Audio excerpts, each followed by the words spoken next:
Howdy folks. You see murders committed with guns almost every day on the news. Now many politicians will use this as a means to tighten up on gun control.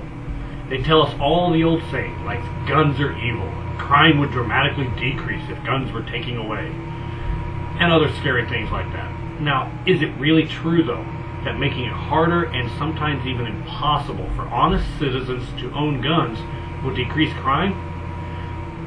The statistics show differently. Now let's look at a couple of the strictest gun laws in the country and compare them with the crime rates. First we have Chicago and their famous 28-year ban on all handguns that was recently defeated by the Supreme Court. Now instead of seeing a decrease in crime, Chicago saw a marked increase immediately following the total ban on all handguns. This wasn't supposed to happen according to the politician.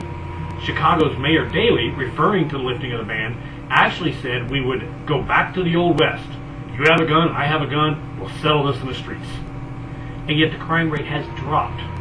Now why is this? First, let's look at another famous gun ban and the results of its overruling. Washington, D.C.'s gun ban went into effect in 1976.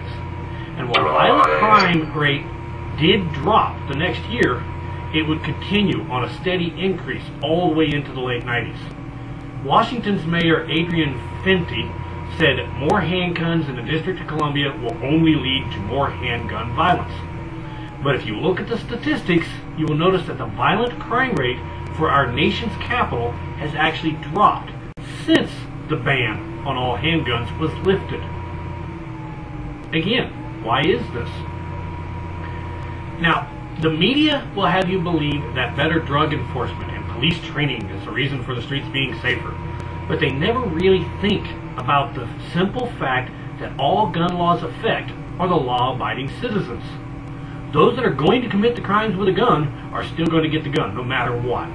You're not going to stop them. Telling a city that you can't have a gun is the same as telling a criminal that he can pull a gun on someone without worrying whether or not that victim is armed. On the other hand, if you look at the state of Arizona, even with the increase in illegal immigration, the crime rate for the state has stayed relatively flat over the years. Now, Arizona has some of the most free laws in the entire country, with open carrying even in most rural areas of the state. Now, you may be asking yourself, why is this? Now, if you look at all of it, it really isn't that hard to understand that taking guns away from responsible gun owners isn't going to help them get out of the hands of criminals. The best way to lower gun crimes is through education. Buy a gun, learn to use it, and teach everyone in your family about it. If everyone did this, then the future generations will grow up with more respect for guns and the crime rate would finally drop. It'd be nice, wouldn't it? Now, you think about it.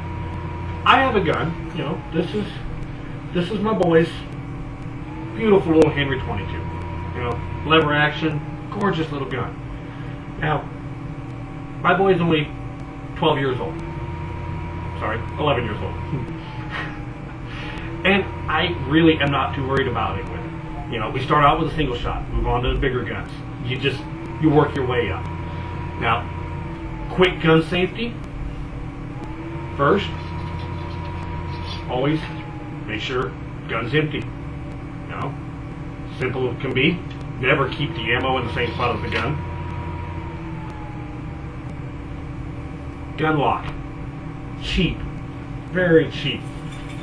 Keep the keys yourself. Don't put them in any place where the kids can get them. Again, it's easy. I mean, with this gun lock, I'm not at all worried about him ever getting a hold of this gun and doing anything. And then just teach them. Basic, making sure. And again, chamber's empty. It's simple. Never dry fire it. You know? I mean, it's simple stuff. Now, if everyone taught their kids like this, we wouldn't have a problem with guns. People would have more respect for them. Now, please, next time you hear about the idea of stricter gun laws, abolishing carry conceal, anything like that, think about the criminal.